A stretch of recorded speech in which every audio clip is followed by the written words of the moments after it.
며칠째 밥도 안 먹고 방 안에만 있다죠. 한 통의 메시지에 하루 기분이 뒤집힌다네요. 그 나이에 연애라니 다들 조심스레 입을 다물고 있습니다. 한번 스며들면 빠져나오기 힘든 게 노년의 사랑입니다.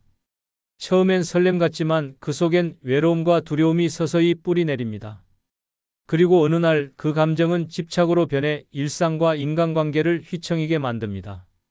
마음을 빼앗긴 만큼 삶의 균형이 무너지는 무서운 현실. 오늘은 노년의 이성적 사랑에 집착하면 안 되는 7가지 이유를 알려드리겠습니다.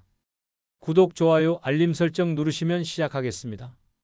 노년의 이성을 사랑하면 안 되는 첫 번째 이유는 경제적 손실은 회복이 어렵기 때문입니다. 젊을 때는 잘못된 선택으로 돈을 잃어도 다시 일할 기회와 시간이 있지만 노년에는 상황이 전혀 다릅니다. 체력과 건강, 사회적 환경 모두 예전 같지 않아 한번 무너진 재정은 다시 세우기 거의 불가능합니다. 하지만 사랑이라는 감정 앞에서는 이성적인 판단이 흐려지고 평생 모은 돈을 한순간에 잃는 경우가 많습니다. 서울에 사는 김정숙 씨는 남편과 사별한 뒤 오랫동안 홀로 지냈습니다. 그러다 지인의 소개로 한 남성을 만나게 됐습니다. 그는 다정했고 늘 그녀의 안부를 묻고 챙기며 평생을 함께 하자는 말을 자주 했습니다. 처음엔 서로를 알아가며 웃음이 많아졌고 외로움도 줄어드는 듯 했습니다. 그러나 만난 지 석 달쯤 되었을 때 그는 사업이 어려워졌다며 생활비를 잠시 빌려달라고 부탁했습니다. 처음엔 200만 원, 그 다음엔 500만 원, 이렇게 곧 갚겠다는 말을 믿고 돈을 건넸습니다. 하지만 몇 번을 반복하다 보니 금액은 어느새 수천만 원이 됐습니다. 불안해진 김 씨가 돈을 갚으라고 했지만 그는 연락을 끊었습니다. 남은 건 텅 빈 통장과 무너진 마음뿐이었고 김 씨는 연금과 적금을 깨며 하루하루를 버텨야 했습니다. 경남 창원에 사는 박영수 씨도 같은 상처를 안고 있습니다.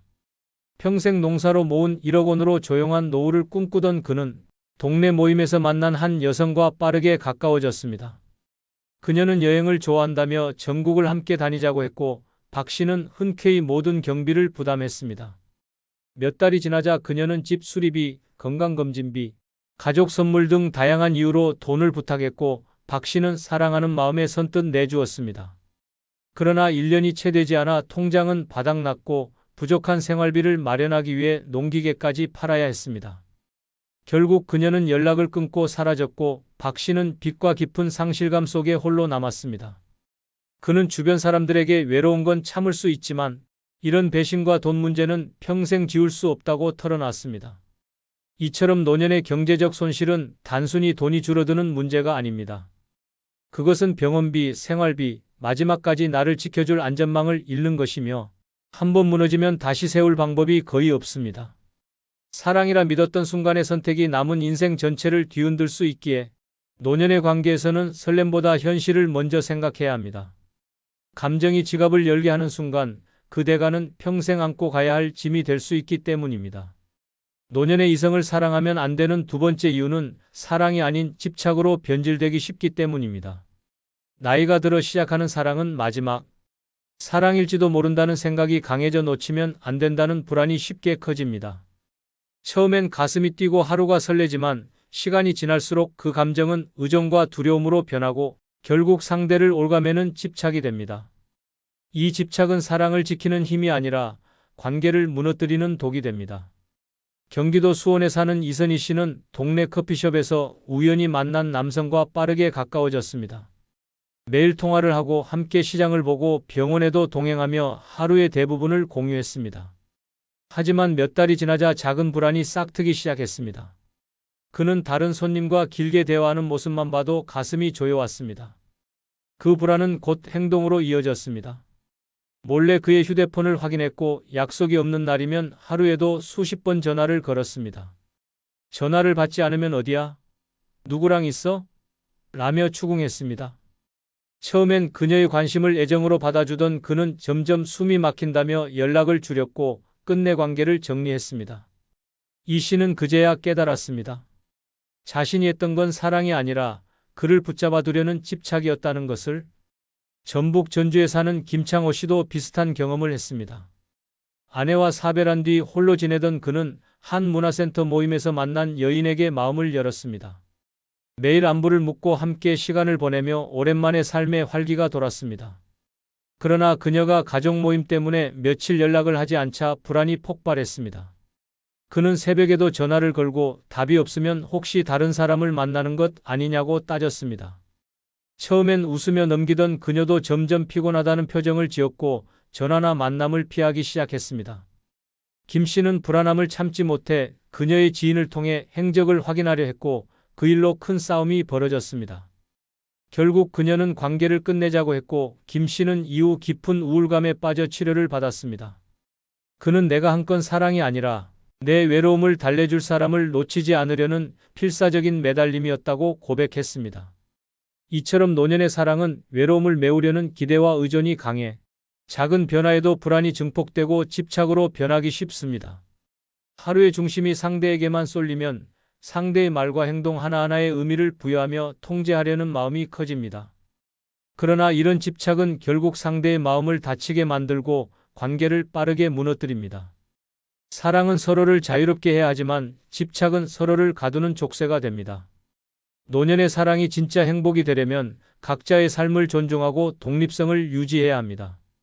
그렇지 않으면 사랑은 금세 무너지고 외로움보다 더 깊고 오래가는 상처만 남게 됩니다.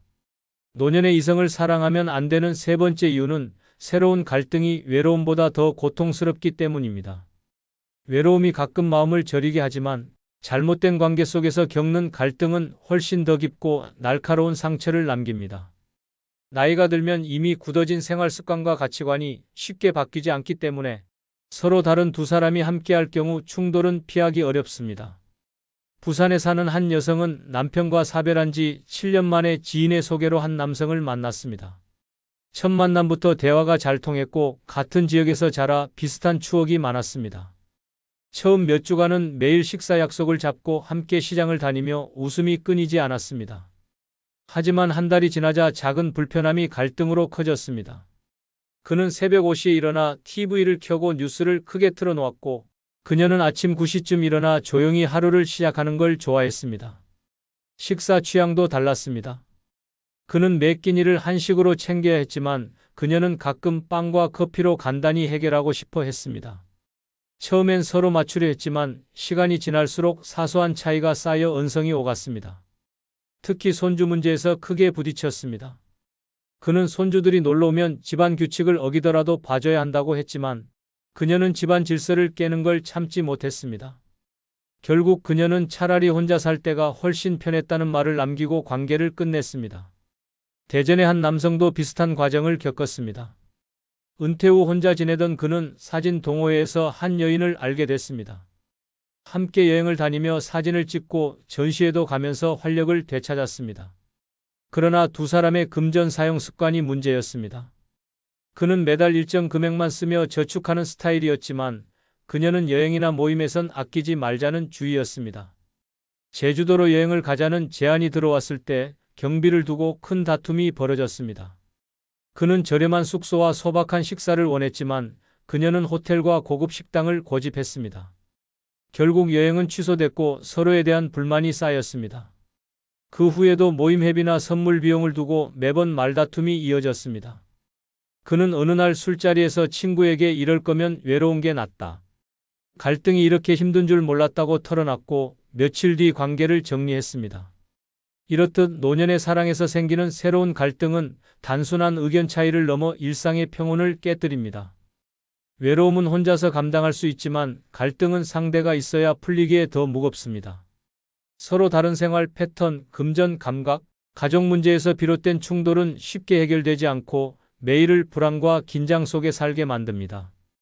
그래서 나이가 들어 관계를 시작할 때는 내가 이 갈등을 감당할 수 있는가를 먼저 생각해야 합니다.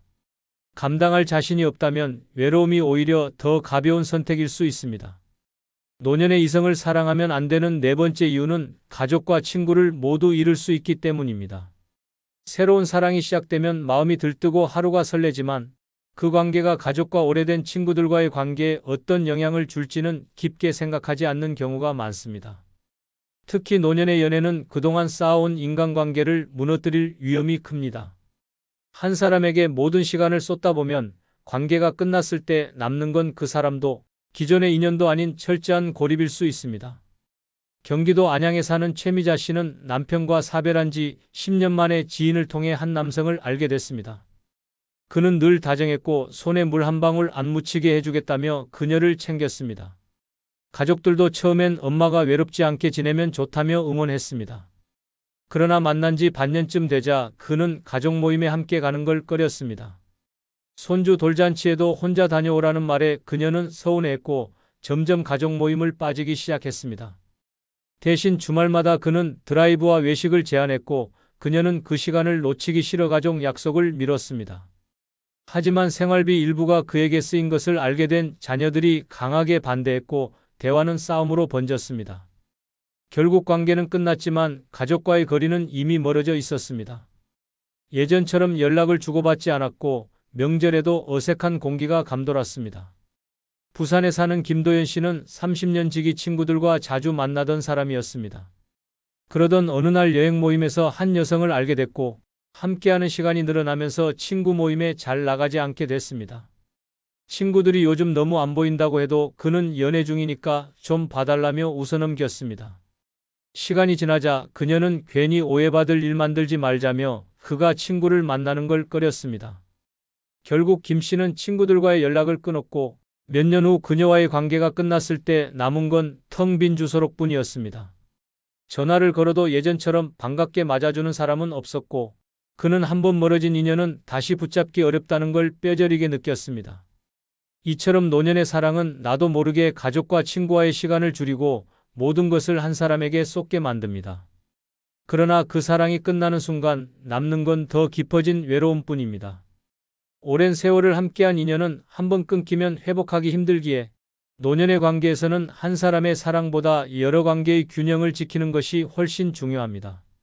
노년의 이성을 사랑하면 안 되는 5번째 이유는 상대의 기분에 맞춰 사는 게 평생이 될 수 있기 때문입니다. 나이가 들면 누구나 마음의 여유와 평온을 원합니다. 하고 싶은 일을 하고 가고 싶은 곳에 가며 내 시간을 내 마음대로 쓰는 것. 하지만 새로운 사랑이 시작되면 특히 상대가 예민하거나 자기중심적인 성향이라면 하루의 대부분을 그 사람의 표정과 기분에 맞추는 데 써야 할 수 있습니다. 그리고 그 상황은 잠깐이 아니라 남은 생의 전부가 될 수도 있습니다. 서울 송파구에 사는 정혜순 씨는 남편과 사별한 뒤 10여 년간 홀로 지냈습니다. 그러다 지인의 소개로 동갑내기 남성을 만나게 됐습니다. 그는 처음부터 다정했고 당신은 이제 나만 믿고 살면 된다는 말에 마음이 열렸습니다. 초반에는 그의 세심함이 든든했지만 시간이 지날수록 그는 작은 일에도 기분이 쉽게 변했습니다. 약속에 10분 늦으면 하루 종일 말이 없었고 그녀가 친구와 식사 약속을 잡으면 나보다 친구가 더 좋냐며 서운함을 드러냈습니다. 주말 일정과 식사 메뉴까지 그의 취향을 우선해야 했고 그녀는 점점 자신이 사라지고 있다는 걸 느꼈습니다. 결국 관계를 끝내며 외로운 건 견딜 수 있어도 남은 인생을 눈치 보며 사는 건 못하겠다고 말했습니다. 광주에 사는 박진수 씨도 은퇴 후 여유를 즐기다 지인의 소개로 한 여성을 만나 설렘을 느꼈습니다. 하지만 그녀는 감정 기복이 심했고 전화를 바로 받지 않으면 왜 안 받느냐며 따졌습니다. 화가 난 날에는 하루 종일 냉담했고 그는 점점 그녀의 눈치를 보며 일과를 짜게 됐습니다. 주말마다 그녀가 원하는 여행지만 다녔고 본래 즐기던 등산과 낚시는 포기했습니다. 결국 그는 내 인생이 사라졌다는 생각에 관계를 정리했고 다시 혼자만의 여행을 시작하며 이제야 내 시간이 돌아왔다고 했습니다.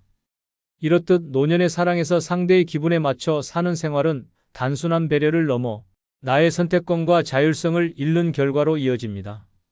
생활 반경이 좁아진 노년에는 상대의 표정과 말투 하나에 하루 기분이 좌우되고 내 취향은 뒷전이 됩니다. 더 큰 문제는 이런 생활이 평생 지속될 수 있다는 점입니다. 결국 내 인생의 주인공은 내가 아니라 그 사람이 되고 황금 같은 시간이 나를 위한 삶이 아니라 상대의 기분을 지키는 삶으로 변질됩니다. 외로움이 두렵더라도 내 중심을 지킬 수 없는 사랑이라면 시작하지 않는 것이 현명합니다. 나를 잃고 얻는 사랑은 평생의 족쇄가 될 수 있기 때문입니다. 노년의 이성을 사랑하면 안 되는 6번째 이유는 마지막 인생을 후회로 채울 수 있기 때문입니다. 나이가 들수록 새로운 선택 하나하나가 삶의 결말에 더 가까이 닿아 있습니다. 젊을 때는 잘못된 선택을 해도 되돌릴 시간과 힘이 있지만 노년에는 한 번의 결정이 남은 생 전부를 바꿔버릴 수 있습니다. 특히 사랑이라는 감정에 휩쓸려 현실을 보지 못하면 마지막 순간까지 그때 왜 그랬을까라는 후회만 남길 수 있습니다. 경기도 용인에 사는 이영자 씨는 남편과 사별한 뒤 오랫동안 홀로 지냈습니다. 그러다 동창회에서 우연히 첫사랑과 재회했습니다.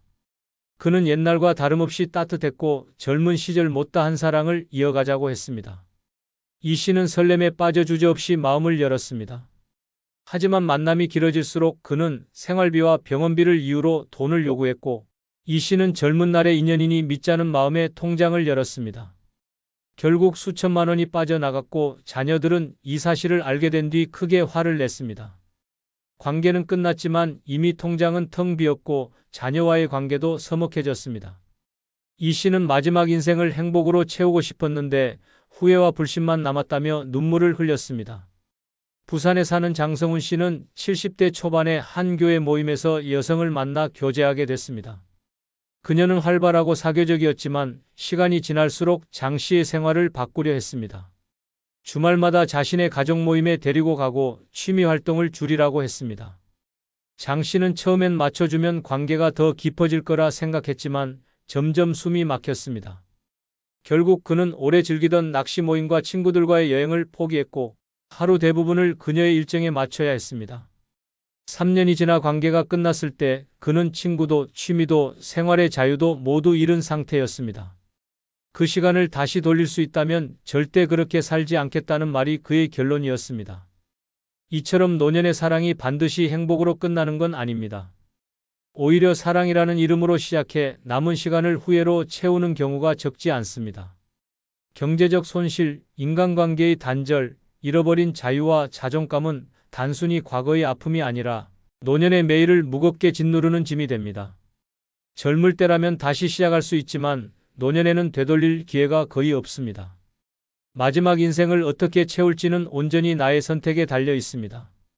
사랑이 나를 지켜주고 더 나은 삶을 만들어준다면 의미 있지만 나를 잃게 하고 후회만 남긴다면 그 선택은 피해야 합니다. 노년의 하루하루는 단순한 시간이 아니라 평생을 마무리하는 귀한 시간입니다. 그 시간을 불안과 후회로 채우는 대신 평온과 만족으로 채울 수 있는 선택을 해야 합니다. 그래야 마지막 순간에 그래도 잘 살았다는 말을 진심으로 할 수 있습니다.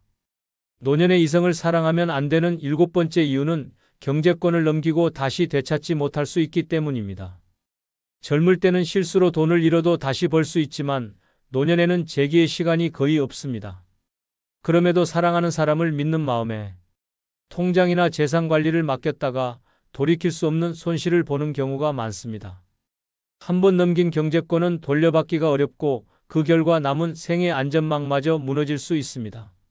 경기도 부천에 사는 김정자 씨는 남편과 사별한 뒤 지인의 소개로 한 남성을 만나게 됐습니다.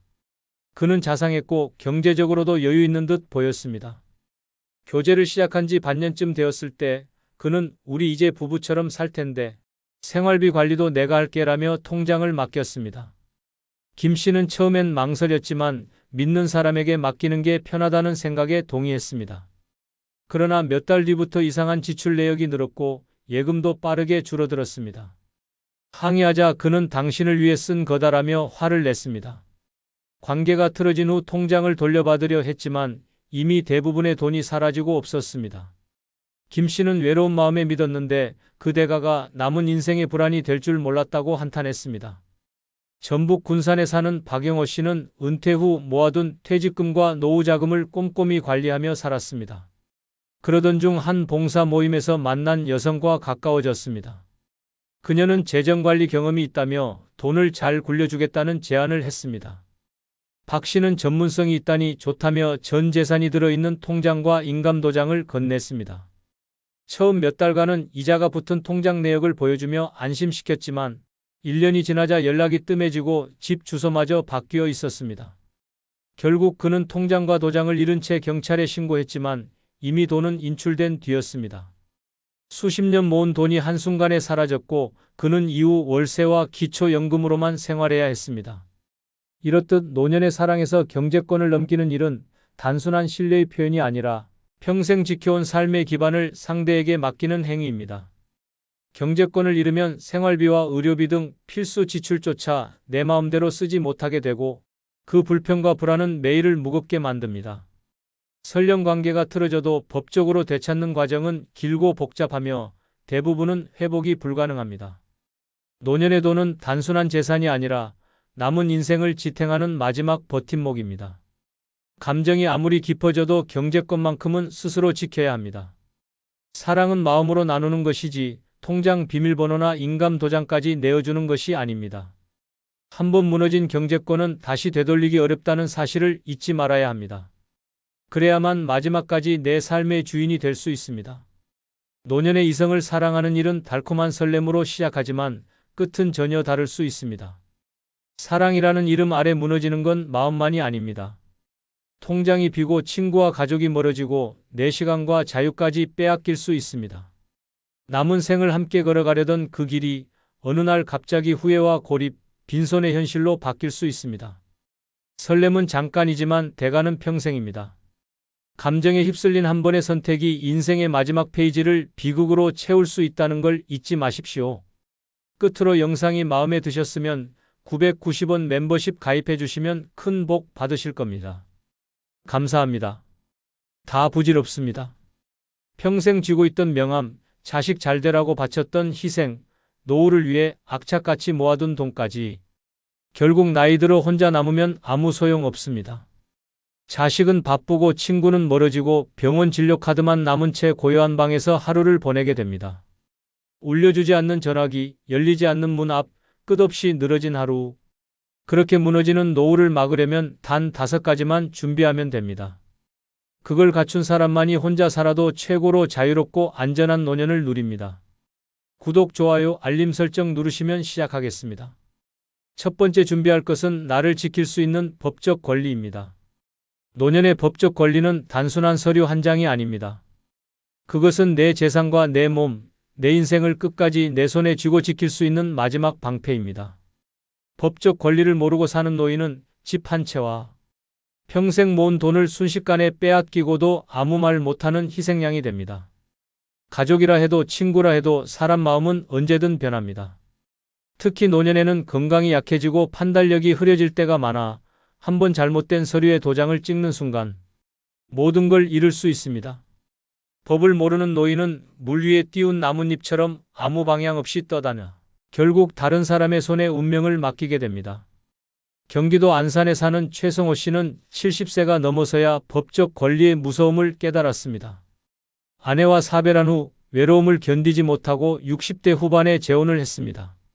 하지만 혼인신고를 할 때 새 배우자가 서류 절차 간단히 하자며 가져온 문서에 별 생각 없이 도장을 찍었습니다. 그 서류는 단순한 혼인신고서가 아니라 재산 분할과 상속권을 전부 넘기는 위임장이었습니다. 결혼 3년 만에 부부관계는 파탄났고 이혼을 요구했지만 이미 모든 재산권은 상대방 이름으로 넘어가 있었습니다. 평생 벌어 모은 3억 원 예금과 집 한 채를 한순간에 잃었고 최 씨는 월세방으로 쫓겨났습니다. 그는 말합니다. 사람한테 당한 게 아니라 법을 몰라서 당한 겁니다. 도장 찍는 순간 인생이 끝났습니다. 반대로 부산에 사는 이정화 씨는 법적 권리를 단단히 준비한 덕분에 평생 모은 재산을 온전히 지킬 수 있었습니다. 혼자 사는 그녀는 젊을 때부터 유언장 작성, 재산 증여 계약, 의료 결정서까지 모든 법적 절차를 변호사와 함께 준비했습니다. 나중에 혹시라도 아프거나 의식이 없을 때 누가 병원 결정권을 가질지까지 미리 지정했습니다. 그리고 모든 서류를 법원 공증까지 마쳤습니다. 몇 해 전 먼 친척이 찾아와 집을 담보로 대출을 받아달라고 했지만 그녀는 법률 자문을 통해 단호히 거절했습니다. 서류 한 장 허투루 쓰지 않았고 모든 결정을 법적 틀 안에서만 움직였습니다. 지금 그녀는 여전히 자기 집에서 살며 통장과 재산 목록을 스스로 관리합니다. 그녀는 말합니다. 내 재산은 내가 지켜야 합니다. 법적 권리를 쥐고 있으면 누구도 함부로 못합니다. 서울 강북구의 박태수 씨 사례는 더 끔찍합니다. 그는 장남이 아버지 이름으로 된 집을 제 명의로 해두면 세금이 줄어든다는 말에 속아 소유권 이전 등기를 해줬습니다. 처음엔 가족이니 믿을 수 있다고 생각했지만 1년 후 아들이 그 집을 담보로 대출을 받고 원리금 상환이 밀리자 은행에서 경매에 넘겨버렸습니다. 결국 박 씨는 자신이 살던 집에서 강제로 퇴거당했고 남은 건 보증금도 없는 단칸방과 채무 독촉장이었습니다. 그는 씁쓸하게 말합니다. 가족이라 믿었는데 가족이 가장 먼저 등을 돌렸습니다. 내 잘못은 법적 절차를 몰랐던 겁니다. 하지만 대전의 김윤자 씨는 법적 준비 덕에 정반대의 삶을 살고 있습니다. 60대 초반에 홀로 된 그녀는 변호사 상담을 통해 모든 재산을 자신 명의로 굳게 묶었습니다. 자녀들에게 증여 계획은커녕 본인이 원할 때만 소액을 생활비로 지원했습니다. 혹시라도 혼수 상태에 빠질 경우를 대비해 연명의료 결정서와 신탁 계약도 체결했습니다. 몇 년 전 친척이 접근해 투자 명목으로 거액을 요구했지만 그녀는 법적으로 계약을 피하며 단칼에 거절했습니다. 김 씨는 지금도 여유롭게 살며 자신이 원할 때 원하는 곳에 돈을 씁니다. 그녀는 말합니다. 내 권리를 내가 지키니까 마음이 이렇게 편합니다. 법이 나를 지켜줍니다. 나를 지킬 수 있는 법적 권리는 선택이 아니라 필수입니다. 서류 한 장, 도장 한 번이 평생의 자유와 재산을 갈라놓습니다. 법을 모르면 당하는 건 시간 문제이고 법을 알면 누구도 함부로 못합니다. 노년에 혼자 살며 최고의 삶을 원한다면 반드시 내 권리를 지키는 법적 무기를 손에 쥐어야 합니다. 그것이 당신 인생의 마지막 방패입니다. 두 번째 준비할 것은 빚 없는 깔끔한 재정 상태입니다. 노년의 빚은 단순한 숫자가 아니라 목줄을 죄는 족쇄입니다. 나이 들어서까지 채권자 전화를 받으며 눈치를 보고 은행 창구 앞에서 연체료를 계산하는 순간 인간으로서의 자존심은 무너집니다. 빚이 있으면 마음이 불안해 잠식당하고 모든 결정이 돈이라는 단어에 얽매입니다. 여행을 가고 싶어도 좋은 음식을 먹고 싶어도 심지어 아파도 병원 가는 것을 미루게 됩니다. 빚은 몸보다 마음을 먼저 병들게 합니다. 하루를 살아도 자유롭게 떳떳하게 살고 싶은 노년이라면 반드시 빚이라는 족쇄부터 끊어내야 합니다. 하지만 현실은 냉혹합니다. 빚을 끌어안은 채 노후를 맞이한 사람들의 인생은 끝없는 고통으로 이어집니다. 인천에 사는 이광수 씨는 50대 후반에 다니던 직장이 구조조정으로 사라지면서 생활비를 감당하기 위해 신용카드 현금 서비스에 손을 댔습니다. 조금만 버티면 다시 일할 수 있겠지라는 생각이었지만 일자리는 돌아오지 않았습니다. 그렇게 몇 년 만에 빚은 수천만 원으로 불어났고 이자는 그의 노후를 삼켜버렸습니다. 매달 나오는 국민연금 절반 이상이 이자로 빠져나가고 남은 돈으로는 전기가스요금과 최소한의 식비만 충당할 수 있었습니다. 친구들이 여행 가자는 연락을 해도 대꾸조차 못했고 심지어 손주 돌잔치에 가서도 축하금 몇만 원을 봉투에 넣으면서 얼굴이 화끈거렸습니다. 몸은 건강했지만 빚이 그의 발목을 잡아 결국 폐인처럼 집에만 틀어박혀 살게 만들었습니다. 반면 경남 창원에 사는 정혜순 씨는 정반대의 길을 걸었습니다. 젊을 때부터 빚은 독이라고 생각하며 집을 살 때도 대출 대신 작은 전셋집에서 시작했습니다. 남들이 새 차를 뽑고 해외여행을 다녀올 때도 그녀는 중고차를 몰고 근거리 여행만 다녔습니다. 하고 싶은 사업 제안이 들어와도 빚을 져야 한다면 단호히 거절했습니다. 주변에서는 너무 소심하다, 그렇게 살면 평생 가난하다고 손가락질했지만 그녀는 꿋꿋했습니다. 그 결과 60대가 된 지금 그녀는 큰 재산가는 아니지만 마음이 편안합니다. 국민연금과 소규모 상가 임대 수익으로 생활하고 병원비나 예상치 못한 지출이 생겨도 당황하지 않습니다. 손주 생일이면 직접 장난감과 용돈을 챙기고 봄이면 친구와 1박 여행을 다니며 내가 진짜 부자라고 말합니다. 빚이 없으니 돈이 많지 않아도 삶이 자유롭다는 걸 몸소 증명하고 있는 것입니다. 또 다른 사례는 극단적으로 대비됩니다. 서울 동대문구의 박준호 씨는 60세가 되던 해 노후 대비를 위해 부동산 투자에 나섰습니다. 하지만 시장 상황을 잘 알지 못한 채 무리하게 대출을 끌어다 투자했고 몇 년 뒤 부동산 가격이 폭락하자 대출 원리금 상환이 감당할 수 없는 수준이 됐습니다. 그때부터 시작된 건 지옥 같은 나날이었습니다. 매달 이자 갚느라 연금도 모자라서 결국 살던 집을 팔고 반지하 월세로 이사해야 했습니다. 빚 독촉 전화는 하루에도 몇 번씩 울렸고 박 씨는 전화를 받지 않기 위해 휴대폰 전원을 꺼놓고 지냈습니다. 빚 때문에 자식들에게 손 벌리기도 미안해졌고 사람들을 피하다 보니 사회와 완전히 단절됐습니다. 결국 그는 우울증 진단까지 받으며 차라리 죽고 싶다는 말까지 입에 올렸습니다. 반대로 강원도 원주에 사는 김미정 씨는 노후 자금이 넉넉하진 않지만 철저히 빚 없는 인생을 지켰습니다. 젊었을 때부터 소비를 통제하고 모든 지출을 현금으로 처리했습니다. 은퇴 후에도 욕심을 부리지 않고 수입 범위 안에서만 생활했습니다. 그래서인지 그녀는 얼굴에 늘 여유 있는 미소를 띠고 있습니다. 아침마다 동네 카페에서 커피를 마시며 신문을 읽고 가끔은 버스를 타고 시내를 나가 친구와 점심을 먹습니다. 내 통장에 남은 돈은 많지 않지만 갚아야 할 돈이 전혀 없다는 게 이렇게 행복한 줄 몰랐다며 웃는 그녀의 얼굴은 빚 없는 노년의 가치를 그대로 보여줍니다. 빚이 있는 노후와 빚이 없는 노후의 차이는 단순한 금액이 아닙니다. 빚이 있으면 하루하루가 불안과 수치심으로 물들지만 빚이 없으면 하루하루가 내 선택과 여유로 채워집니다. 노년에 혼자 살아도 당당하고 자유롭게 살고 싶다면 그 시작은 반드시 빚 없는 깔끔한 재정 상태에서 출발해야 합니다. 그것이야말로 노년을 지옥으로 만들지 않는 유일한 보험입니다. 세 번째 준비할 것은 적당한 일거리나 봉사활동입니다. 노년에 시간이 넘쳐나는 건 축복이 아니라 때로는 저주가 됩니다. 할 일이 없으면 하루가 길어지고 길어진 하루는 생각을 부풀립니다. 그리고 그 생각은 곧 불안과 우울로 변합니다. 방 안에 앉아 TV만 보며 시간을 죽이는 생활이 반복되면 몸은 굳고 마음은 무너집니다. 젊을 땐 일이 많아 힘들다고 불평했지만 나이 들어 일거리가 전혀 없는 건 더 큰 지옥입니다. 돈을 벌든 봉사활동을 하든 몸과 마음을 쓸 일이 있어야 합니다. 그게 없으면 하루가 아니라 인생 전체가 썩어갑니다. 대구에 사는 김병철 씨는 65세에 조기 퇴직을 하고 이제 여유롭게 살겠다는 생각으로 아무 일도 하지 않았습니다. 처음엔 늦잠 자고 드라마 보고 공원 산책하며 노후를 즐긴다고 여겼지만 1년이 지나자 상황은 달라졌습니다. 사람을 만나는 횟수가 줄고 하루 종일 집 안에서만 생활하면서 체중이 15kg나 늘었습니다. 병원에서는 고혈압과 당뇨 진단을 받았고 밤마다 잠이 오지 않아 술에 의지하게 됐습니다. 가족들도 아버지가 점점 예민해지고 화를 잘 낸다고 말했습니다. 결국 그는 건강뿐 아니라 가족 관계까지 잃었습니다. 가장 큰 원인은 아무것도 안 하는 삶이었습니다. 그는 뒤늦게 일거리를 찾으려 했지만 이미 몸도 마음도 무너져버린 상태였습니다. 반대로 광주에 사는 박정자 씨는 은퇴 후 하루 4시간씩 지역 도서관에서 책 정리 봉사를 하고 있습니다. 처음엔 무료하게 보내던 시간을 채우기 위해 시작했지만 점점 봉사가 인생을 바꾸었습니다.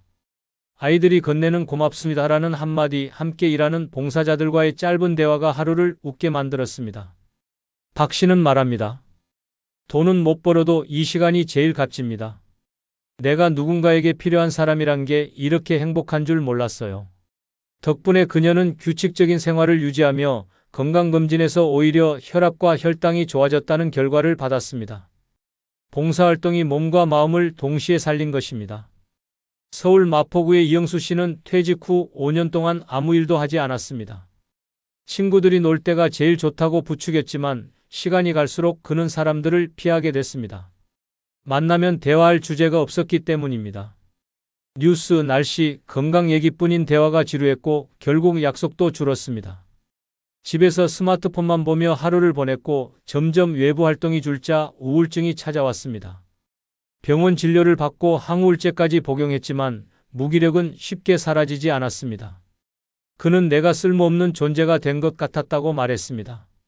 할 일이 없는 노년은 사람을 서서히 무너뜨렸습니다. 반면 전북 전주에 사는 장미선 씨는 은퇴와 동시에 동네 경로당에서 주 3회 반찬 나눔 봉사를 시작했습니다. 처음에는 남들 돕는 일이라고만 생각했지만 시간이 지날수록 봉사활동이 자신을 위한 일이란 걸 깨달았습니다. 무거운 박스를 나르며 땀을 흘리고 반찬을 받는 어르신들의 환한 얼굴을 보면서 그녀는 삶의 의미를 되찾았습니다. 덕분에 하루를 규칙적으로 보내고 사람들과 웃고 대화하는 시간이 늘었습니다. 병원에서는 관절 건강이 오히려 좋아졌다고 했고 그녀 스스로도 몸이 살아나니 마음이 따라온다고 말했습니다. 봉사활동은 그녀에게 단순한 취미가 아니라 인생을 다시 움직이게 한 동력원이었습니다. 적당한 일거리나 봉사활동은 노년을 살아있게 만드는 생명줄입니다. 몸을 움직이면 마음이 움직이고 마음이 살아나면 삶 전체가 달라집니다. 돈을 벌든 봉사를 하든 누군가에게 필요한 존재가 되는 순간 고립과 우울은 사라집니다. 혼자 살아도 웃을 수 있는 노년, 그 비밀은 바로 할 일이 있는 삶입니다. 네 번째 준비할 것은 자식이나 가족과의 적절한 거리입니다. 노년의 가장 위험한 착각은 가족이니까 당연히 내 편일 것이라는 생각입니다. 가족이라도 지나치게 가까우면 갈등이 생기고 지나치게 멀면 서로가 무관심해집니다. 적절한 거리를 두지 않으면 내 노후는 언제든 불쑥 들어온 누군가의 요구와 간섭에 휘둘리게 됩니다. 자식에게 경제적으로 의존하거나 가족 문제에 깊이 끼어드는 순간 내 인생의 중심은 사라지고 그들의 문제에 휘말려 허우적대게 됩니다.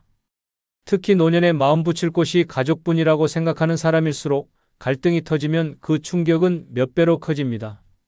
경기도 평택에 사는 윤정호 씨는 은퇴 후 아들 부부와 함께 살기 시작했습니다. 처음엔 외롭지 않고 손주와 함께하는 시간이 행복하다고 생각했습니다. 하지만 몇 달 지나지 않아 아들의 생활비 문제, 며느리의 집안일 방식에 불만이 쌓이기 시작했습니다. 사소한 말 한마디에도 서로 날이 서고 식사 자리마저 불편해졌습니다. 결국 윤 씨는 자신이 집주인임에도 불구하고 거실을 피하고 방 안에서 식사하는 날이 많아졌습니다. 더 큰 문제는 경제였습니다. 손주 교육비와 집안 생활비를 대느라 연금이 바닥나자 병원비조차 스스로 감당하기 어려워졌습니다. 가족과 가깝게 지내려던 선택이 결국 외로움과 경제적 파탄을 동시에 불러온 것입니다. 반대로 강릉에 사는 최은영 씨는 은퇴와 동시에 자식과의 거리를 분명히 했습니다. 자녀들이 도움을 요청할 때 무조건 들어주는 대신 본인의 생활비와 건강관리를 최우선으로 두었습니다. 대신 가족 간의 유대는 필요할 때만 깊게, 일상에서는 가볍게 유지했습니다. 주 2회만 손주를 봐주고 나머지 시간은 지역 노인복지관에서 봉사활동을 했습니다. 봉사 현장에서 만난 친구들과의 대화, 음식을 나누는 웃음, 그리고 정말 고맙습니다라는 진심 어린 인사가 그녀의 삶을 채웠습니다. 최 씨는 말합니다. 자식은 사랑하지만 내 삶의 행복은 내가 채워야 합니다. 봉사활동이 나를 살렸어요. 서울 송파구에 사는 김영수 씨는 자녀와 지나치게 가까운 관계가 어떤 파멸을 부르는지 뼈저리게 경험했습니다. 둘째 아들이 사업 실패로 빚더미에 오르자 아버지로서 돕겠다는 생각에 집을 담보로 대출을 받아줬습니다. 하지만 아들은 회생하지 못했고 은행은 경매 절차에 들어갔습니다. 결국 김 씨는 살던 집을 잃고 월세방으로 옮겨야 했습니다. 더 큰 상처는 아들이 그 뒤로 연락을 끊었다는 것입니다. 가족이 전부라고 믿었지만 빚만 남기고 가족은 사라졌습니다. 그는 말합니다. 내가 가족이라는 이유로 스스로 인생을 무너뜨렸습니다. 거리를 뒀다면 이런 일은 없었을 겁니다. 반면 전북 군산에 사는 장성희 씨는 자녀와 거리를 잘 지킨 덕분에 노년이 단단합니다. 결혼한 자녀에게 생활비를 주기보다 본인 명의의 자산과 연금을 지키는 것을 원칙으로 삼았습니다. 대신 가족 모임이나 명절에는 정성을 다하되 그 외의 시간은 자신의 삶을 즐기는 데 썼습니다. 특히 매주 2번씩 참여하는 무료 급식 봉사에서 그녀는 사람들의 고맙습니다라는 말과 따뜻한 미소에 진정한 행복을 느낍니다. 규칙적인 봉사 덕분에 생활 리듬이 생기고 다양한 사람들과 어울리며 마음이 젊어졌습니다. 그녀는 가족은 사랑하고 행복은 봉사에서 찾는다는 확고한 철학을 가지고 있습니다. 가족과 적당한 거리를 두는 건 무정해서가 아니라 오래도록 건강하고 행복하게 함께하기 위해서입니다. 지나친 간섭은 갈등을 만들고 지나친 의존은 내 삶을 무너뜨립니다. 그리고 그 빈자리를 채워주는 가장 좋은 방법이 봉사활동입니다. 봉사는 돈이 아니라 마음을 나누는 일이며 그 과정에서 자신이 아직 필요한 사람이라는 확신을 줍니다. 혼자 살아도 외롭지 않고 가족과의 관계도 건강하게 유지하고 싶다면 거리를 지키고 봉사로 마음을 채우는 것이 최고의 선택입니다. 5번째 준비할 것은 필요할 때 연락할 수 있는 사람입니다. 노년에 진짜 무서운 건 병도 가난도 아닙니다. 급한 순간 전화할 사람이 단 한 명도 없다는 사실입니다. 한밤중에 갑자기 쓰러졌는데 휴대폰 연락처를 뒤져도 이 사람이라면 받을 거야 싶은 번호가 없을 때 그 고립감은 숨을 막히게 합니다. 평소에 함께 밥 먹고 웃는 사람은 많아 보여도 진짜 필요한 순간에 내 손을 잡아줄 사람은 극소수입니다. 그 한 명이 없으면 당신의 노후는 고요한 방 안에서 천천히 무너집니다. 부산에 사는 조성우 씨는 평생 가정을 위해 일하며 정작 자기 인간관계에는 무심했습니다. 은퇴 후엔 친구들도 하나둘 연락이 끊겼고 가족 외엔 아는 사람이 없었습니다. 그러던 어느 날 새벽 갑작스러운 흉통으로 쓰러졌지만 옆에 있던 아내는 이미 몇 년 전 세상을 떠났고 자식들은 멀리 살고 있었습니다. 휴대폰을 잡아도 누구에게 전화를 걸어야 할지 막막했습니다. 결국 그는 기어가듯 119를 눌렀지만 신고 위치를 정확히 설명하지 못해 구조가 늦어졌습니다. 병원에 도착했을 땐 이미 심장 상태가 심각하게 악화돼 있었습니다. 그는 퇴원 후 말했습니다. 그날 깨달았어요. 진짜 필요한 순간 연락할 사람이 없으면 목숨이 위태롭다는 걸. 반대로 전남 순천에 사는 김말순 씨는 봉사활동 덕에 필요할 때 연락할 수 있는 사람을 열어두고 있습니다. 매주 지역 반찬 나눔 봉사에 참여하며 자연스럽게 신뢰관계를 쌓았습니다. 봉사 중 다친 적이 있었는데 함께하던 동료가 바로 병원까지 데려가고 치료 후 집까지 바래다 주었습니다. 평소에 돈 한 푼 오가는 사이가 아니었지만 서로를 챙기며 쌓은 관계가 위기 순간 빛을 발한 것입니다. 김 씨는 말합니다. 봉사활동에서 만난 사람들은 핏줄은 아니어도 급할 때 믿고 부를 수 있는 가족입니다. 봉사로 연결된 인연은 단순한 취미가 아니라 삶을 지켜주는 안전망이었습니다. 서울 노원구에 사는 박종철 씨는 친구가 많다고 자부했습니다. 하지만 대부분은 술자리나 골프 모임에서 만난 가벼운 인연이었습니다.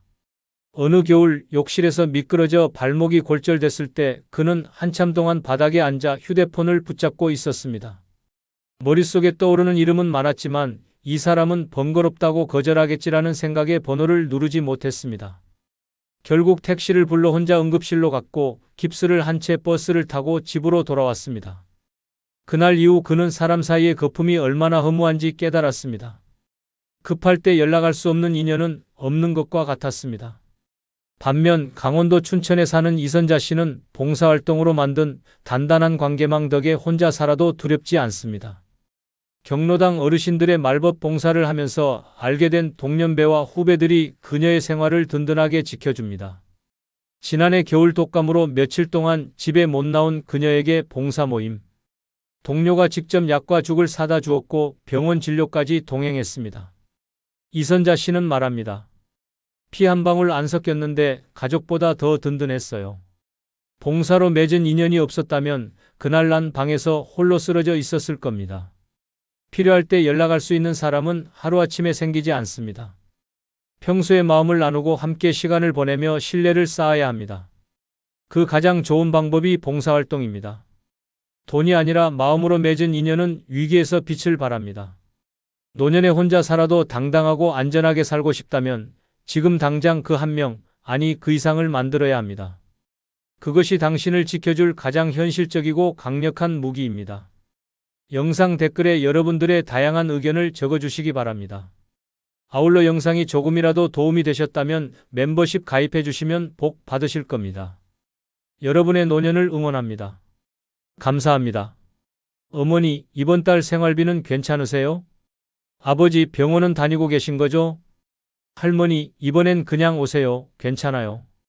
이런 말을 들을 때마다 속이 철렁 내려앉습니다. 노년에 돈이 없다는 건 단순히 지갑이 가벼운 문제가 아닙니다. 마음속 당당함이 무너지고 세상 앞에서 작아지는 순간이 쌓여가는 일입니다. 먹고 싶은 것도 가고 싶은 곳도 하고 싶은 말조차도 돈이라는 단어 앞에서 멈춰 서게 됩니다. 오늘은 그 숨막히는 현실의 민낯을 적나라하게 보여드리고 영상 후반에는 노년에 돈을 모으는 현실적인 방법까지 알려드리겠습니다. 구독, 좋아요, 알림 설정 누르시면 시작하겠습니다. 노년에 돈 없을 때 비참해지는 첫 번째 순간은 집안에 곰팡이가 생겨도 돈이 없어 해결하지 못하는 순간입니다. 비 오는 날이면 벽지가 부풀어 오르고 그 틈 사이로 까맣게 번져가는 곰팡이가 눈에 들어옵니다. 처음엔 걸레로 닦고 락스를 희석해 문질러도 봅니다. 하지만 곰팡이는 쉽게 사라지지 않습니다. 오히려 시간이 지날수록 벽지뿐 아니라 장판 및 천장 모서리까지 번져갑니다. 냄새는 눅눅하고 방 안 공기는 답답합니다. 그럼에도 섣불리 수리업체를 부를 수 없습니다. 견적만 수십만 원, 심하면 100만 원이 넘는 돈이 필요하다는 걸 알기 때문입니다. 인천 부평에 사는 박선희 씨는 남편과 사별한 뒤 20년 된 빌라에서 혼자 살고 있습니다. 몇 해 전 장마철에 창문 옆 벽에서 곰팡이가 피기 시작했습니다.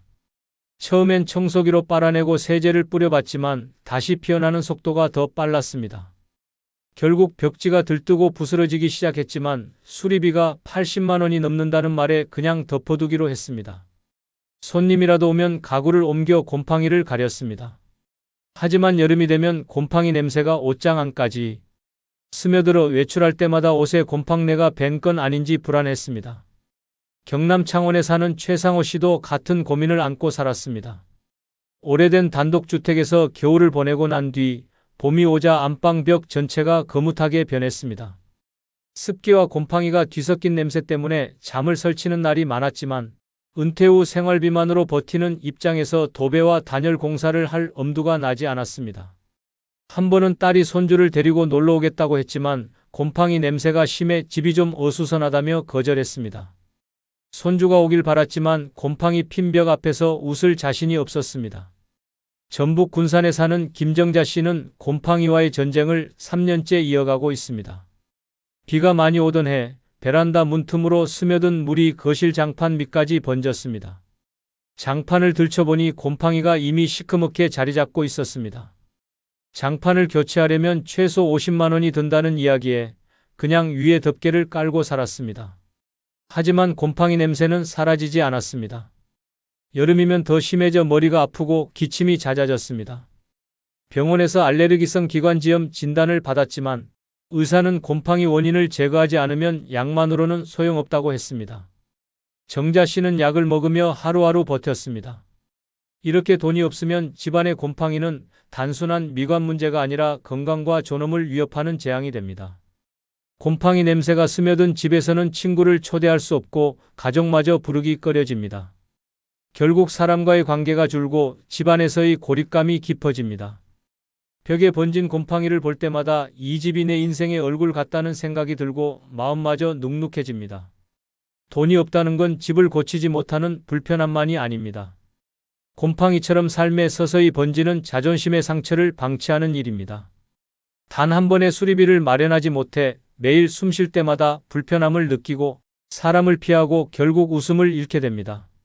노후에 진짜 필요한 건 번듯한 집이 아니라 곰팡이가 피어도 바로 고칠 수 있는 작은 경제적 여유입니다. 그 여유가 없다면 벽에 번진 곰팡이와 함께 마음속 행복까지 서서히 썩어갑니다.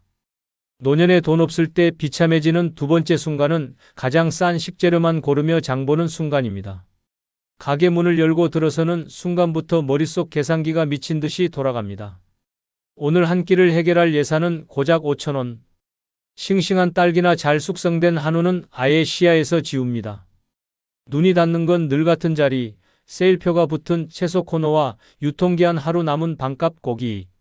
남들은 바구니에 연어, 치즈, 각종 반찬을 풍성하게 담는데 내 손은 시든 시금치 한 단, 찌그러진 달걀, 10일 라면으로만 채워집니다. 계산대 앞에서 결제 금액이 쑥쑥 오르면 심장이 조여듭니다. 이 중에 뭐 하나 내려놔야 하나라는 생각이 목구멍까지 차오릅니다. 경남 창원에 사는 김정순 씨는 남편이 세상을 떠난 뒤 기초연금과 알바비로 생활을 이어왔습니다. 월세와 관리비를 내고 나면 장을 볼 수 있는 돈은 15만 원 남짓. 한 달에 2번 마트에 가는 날은 정순 씨에게 잔인한 날이었습니다. 장바구니에 콩나물, 두부, 물을 담고도 손이 무겁습니다. 무게 때문이 아니라 마음이 무겁습니다. 한 번은 손주가 놀러 온다고 해 오랜만에 삼겹살을 사려고 고기 코너에 섰습니다. 하지만 백지 가격표를 보는 순간 발걸음이 얼어붙었습니다.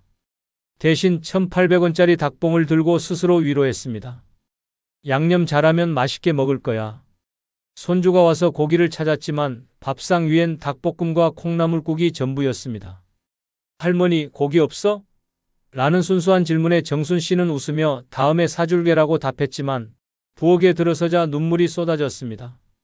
그날 밤 냉장고 문을 열어보니 절반이 빈칸이었고 그 빈칸이 마치 자신의 노후를 비추는 거울 같았습니다. 비슷한 처지는 전북 군산에 사는 박용남 씨도 마찬가지였습니다. 그는 남편의 병간호로 전 재산을 쏟아부은 뒤 남은 건 월 50만 원의 국민연금뿐이었습니다. 장을 보러 가면 그는 무조건 유통기한 임박 코너부터 돌았습니다.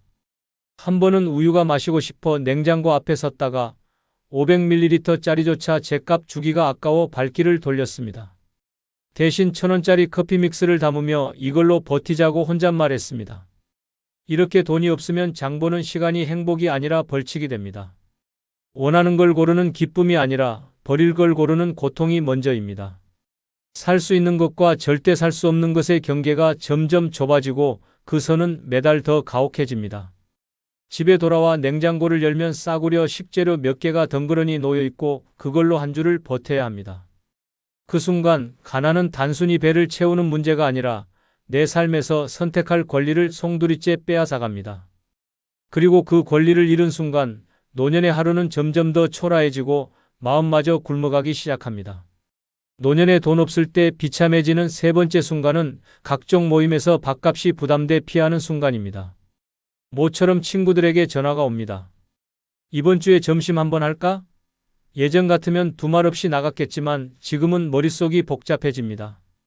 요즘 시내 식당 밥값이 기본 1만 5천 원, 커피까지 하면 2만 원이 훌쩍 넘어갑니다. 한번 나가면 최소 23만 원이 깨지는 셈입니다. 월 생활비를 손가락으로 셈하는 입장에서 이건 큰 돈입니다. 순간 몸이 좀 안 좋아서 다음에 보자라는 변명이 입 밖으로 나옵니다. 웃으며 전화를 끊지만 속은 씁쓸합니다. 모임을 피한 게 아니라 밥값을 피한 겁니다. 대전 유성에 사는 이명자 씨는 젊을 때만 해도 모임의 분위기 메이커였습니다.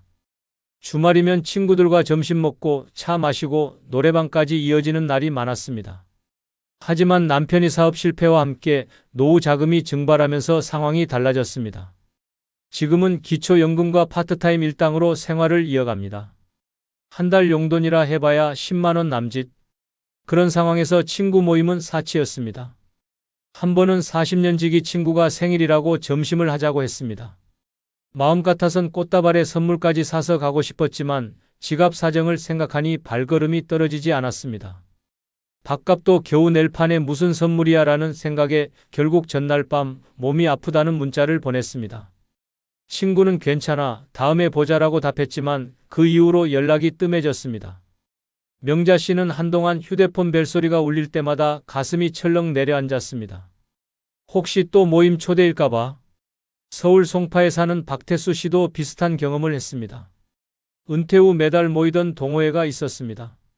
한 달에 한 번 점심 모임이었지만 장소가 늘 호텔 뷔페나 유명 한정식집이었습니다.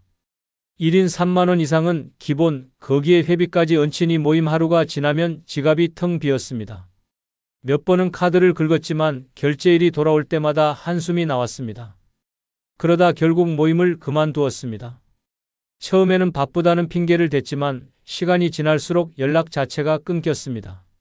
태수 씨는 집에서 혼자 밥을 먹으며 TV 속 맛집 프로그램을 보다가 갑자기 눈물이 차올랐습니다. 저런 곳에 나도 가고 싶었는데 이렇게 돈이 없으면 모임이 단순한 즐거움이 아니라 부담이 됩니다. 사람을 만나 웃고 떠드는 시간보다 계산대 앞에서 손이 떨리는 시간이 더 길어집니다. 결국 피하게 되고 피하다 보면 관계가 멀어집니다. 모임에서 빠지는 이유를 솔직히 말하기는 어렵습니다. 돈이 없어서라고 말하는 순간 자존심이 무너질 것 같기 때문입니다. 그래서 병을 핑계로, 바쁨을 핑계로 관계를 하나둘 놓아버립니다. 문제는 이렇게 한번 놓친 관계는 다시 잇기 어렵다는 겁니다. 사람들은 시간이 지나면 새로운 인연을 만들고 모임에서 사라진 사람은 잊혀집니다. 결국 집안에 혼자 남아 TV나 스마트폰 속 세상만 바라보게 됩니다. 그 외로움은 배고픔보다 더 깊고 오래갑니다. 노년에 돈 없을 때 비참해지는 네 번째 순간은 친구들과 즐거운 여행을 가도 마음속엔 돈 걱정으로 근심할 때입니다. 버스 창밖으로 바다가 보이고 친구들 웃음소리가 들립니다. 겉으론 같이 웃지만 속은 복잡합니다. 숙박비, 식사비, 기념품값까지 계산기를 머릿속에서 돌리느라 풍경이 눈에 들어오지 않습니다. 마트 장바구니를 고를 때처럼 여행에서도 이건 사도 되나? 다음 끼니는 어떻게 줄이지? 라는 생각이 그림자처럼 따라 붙습니다. 다른 사람들은 여유롭게 카페에서 커피를 마시지만 나는 물만 마시며 웃는 신용을 합니다. 사진 속 표정은 즐거워 보여도 그 웃음 뒤에는 돌아가면 통장이 얼마나 남을까라는 불안이 숨어 있습니다. 부산에 사는 김영숙 씨는 평생 아끼며 살다 처음으로 친구들과 2박 3일 제주 여행을 떠났습니다. 비행기표부터 숙소까지 모두 친구들이 추천하는 대로 예약됐습니다. 출발 전부터 영숙 씨는 이번 달 연금으로는 빠듯하니 다음 달 공과금은 조금 미뤄야겠다는 계산을 하고 있었습니다. 여행 첫날 친구들이 흑돼지 식당으로 향했지만 메뉴판 가격을 보는 순간 속이 철렁 내려앉았습니다. 1인분에 2만 원이 넘는 가격. 웃으며 난 고기 많이 못 먹으라며 밥만 주문했지만 속으론 이 돈이면 집에서 10끼를 먹겠다는 생각이 들었습니다. 둘째 날엔 올레길을 걸으며 기념품 가게에 들렀습니다. 친구들이 하나둘 지갑을 꺼내 예쁜 스카프와 특산품을 샀습니다. 영숙 씨도 손에 들었다가 가격표를 보고 조용히 내려놓았습니다. 집 많아져서 안 사라는 말로 웃어넘겼지만 그 순간 친구와의 대화가 멀어지는 느낌이 들었습니다. 여행 마지막 날 공항 카페에서 친구들이 커피를 주문할 때도 영숙 씨는 배가 안 고프다며 자리를 지켰습니다. 하지만 돌아오는 비행기 안에서 문득 이런 생각이 들었습니다. 내가 이 여행에서 진짜 얻은 게 뭐지? 추억? 아니야, 불안뿐이야. 경기 파주에 사는 최병호 씨도 비슷한 경험을 했습니다. 은퇴 후 첫 친구들과의 해외여행이었습니다. 모두가 오래 기다린 여행이라 들뜬 분위기였지만 병호 씨의 머릿속은 환율이 올랐는데 이번 달 생활비로 버틸 수 있을까라는 생각으로 가득했습니다. 현지 식당에서 친구들이 해산물 플래터를 시킬 때 그는 배가 불러서라며 작은 샐러드 하나만 시켰습니다. 관광지 입장료가 예상보다 비싸자 난 여기 전에 와봤어 라고 둘러대며 호텔로 돌아왔습니다. 그날 밤 호텔 방에서 혼자 편의점에서 산 컵라면을 먹으며 밖에서 들려오는 친구들의 웃음소리를 들었습니다. 그 순간 그는 깨달았습니다. 나는 여행을 온 게 아니라 돈 걱정하러 온 거구나. 이렇게 돈이 없으면 여행이 즐거움이 아니라 불안의 연속이 됩니다. 바다와 산, 새로운 음식과 문화보다 먼저 눈에 들어오는 건 가격표입니다. 여행 중에도 마음 한편이 무겁고 귀국 후엔 카드 명세서를 보는 순간 또다시 한숨이 나옵니다. 여행의 추억보다 돈이 빠져나간 장면만 선명하게 남습니다. 결국 이런 여행은 마음의 휴식이 아니라 또 다른 스트레스가 됩니다. 노년에 돈 없을 때 비참해지는 5번째 순간은 연금날만 손꼽아 기다리는 순간입니다. 달력 위 빨간 동그라미 하나에 온 인생이 매달려 있습니다. 다른 날들은 무의미하게 흘러가지만 연금이 들어오는 그 하루만이 유일하게 숨이 트이는 날입니다. 그 전까지는 병원 가는 것도 미루고 고등어 한 마리 사 먹는 것도 미루고 심지어 전기요금도 일부러 늦게 냅니다. 연금날이 다가오면 마음은 설레는 게 아니라 초조해집니다. 들어오는 돈보다 나갈 돈이 훨씬 많다는 걸 너무 잘 알기 때문입니다. 전북 익산에 사는 조순희 씨는 매달 25일만 되면 새벽부터 눈이 뜨입니다. 국민연금 41만 원이 들어오는 날입니다. 하지만 그 돈이 통장에 찍히는 순간 동시에 절반 이상이 빠져나갑니다. 밀린 관리비, 전기세, 카드값, 약국 외상값까지 일시간도 안 돼 통장 잔액은 10만 원 남짓이 됩니다. 그 돈으로 한 달을 버텨야 하니 마트에 가서도 장바구니에 뭘 넣을지 10분 넘게 고민합니다. 한 번은 라면 한 박스를 살까 하다 1,500원 더 싼 5개 묶음을 골라 들었습니다. 돌아오는 길 손에 든 장바구니가 아니라 마음이 더 무겁다고 느꼈습니다. 부산 사하구에 사는 김종만 씨도 사정이 비슷합니다. 연금 지급일만 되면 아침부터 ATM 앞에 줄을 서 있습니다. 그날은 마치 전쟁처럼 느껴집니다. 먼저 은행에서 현금을 인출해 두어야 혹시 모를 자동이체로 잔액이 0원이 되는 일을 막을 수 있습니다. 종만 씨는 연금날이 오기 전엔 카드도 못 긁고 교통카드도 충전 못한다며 씁쓸하게 웃었습니다. 친구가 점심을 먹자고 해도 연금 전에는 무조건 거절합니다. 나중에를 입에 달고 사는 이유는 단 하나, 지금은 돈이 없어서입니다. 서울 관악구에 사는 최경자 씨는 연금날을 기다리며 매일 달력을 봅니다. 하루하루 줄을 긋는 게 습관이 됐습니다. 아직 12일 남았네라는 생각이 들면 냉장고 문을 열어 남은 재료로 어떻게 버틸지 계산합니다. 밀가루가 있으면 부침개로 이틀, 김치찌개로 사흘, 나머지는 밥에 간장 비벼 먹는 식입니다. 연금날 전날 밤은 거의 뜬 눈으로 보냅니다. 다음날 아침 통장에 돈이 찍히면 제일 먼저 마트에 가지만 장바구니를 채우는 속도보다 마음속 계산이 더 빠릅니다. 이건 일주일치, 저건 3일치 하지만 그렇게 꽉 채운 식재료도 한 달이 끝날 즈음엔 또다시 바닥이 드러납니다. 그리고 다시 빨간 동그라미를 세며 기다립니다. 이렇게 연금날만 손꼽아 기다리는 생활은 단순히 가난을 넘어서 삶의 리듬까지 돈에 종속시킵니다. 날짜가 행복을 결정하고 통장 잔액이 기분을 지배합니다. 친구 만나는 날, 병원 가는 날, 심지어 약을 사는 날조차 연금날을 기준으로 정해집니다. 자유로운 노후가 아니라 돈 들어오는 날만 숨쉬는 간헐적 생존이 됩니다. 노년에 돈 없을 때 비참해지는 6번째 순간은 손주 생일에 용돈을 못 주고 미안한 마음이 드는 순간입니다. 손주가 태어난 날 그 작은 손을 처음 잡으며 마음속으로 다짐했습니다. 너한테만큼은 뭐든 아낌없이 주겠다. 하지만 세월은 그 약속을 무너뜨렸습니다. 은퇴 후 고정 수입은 연금뿐, 매달 관리비와 약값만 내도 통장은 빈칸이 됩니다. 평소엔 그냥 건강하게 얼굴만 봐도 된다고 스스로 위안하지만 손주 생일만큼은 마음이 무너집니다. 생일상 앞에서 웃고 있는 손주를 보면서도 주머니 속엔 축하 카드 한 장뿐인 현실이 그 웃음을 칼처럼 베어버립니다. 경기도 수원에 사는 정혜순 씨는 손주가 3명입니다. 한창 자랄 나이라 생일이면 케이크, 선물, 용돈이 오가는 모습이 당연합니다. 하지만 남편과 사별한 뒤 기초연금과 틈틈이 하는 청소일로 생활하는 혜순 씨에게 용돈은 사치였습니다. 첫째 손주 생일날 손에 쥔 건 고작 5,000원짜리 지폐 한 장. 봉투에 넣기도 민망해 그냥 편지에 끼워서 줬습니다. 손주는 환하게 웃으며 할머니 고마워요 라고 했지만 그 뒤에 부모가 슬쩍 미소로 눈치를 주는 걸 놓치지 않았습니다. 돌아오는 길 버스 창밖을 보며 눈물이 흘렀습니다. 내가 이렇게밖에 못하는 할머니구나.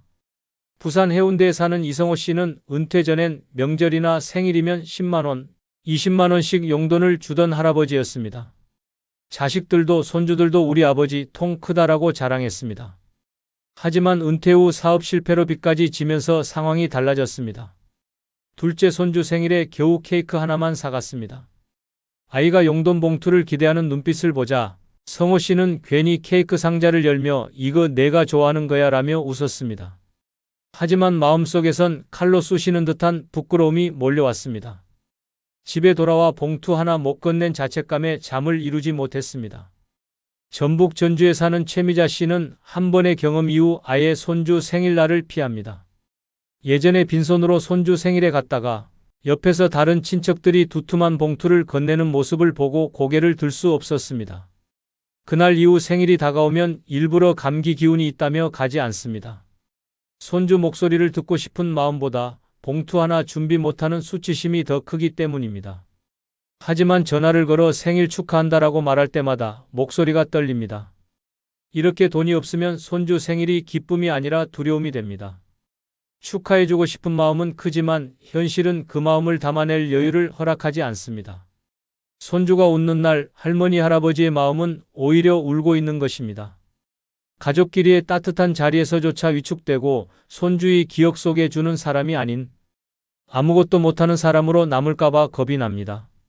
노년에 돈을 모으는 현실적인 방법은 큰 돈을 벌 생각보다 새는 돈을 막고 저축 습관을 되살리는 것에서 시작됩니다.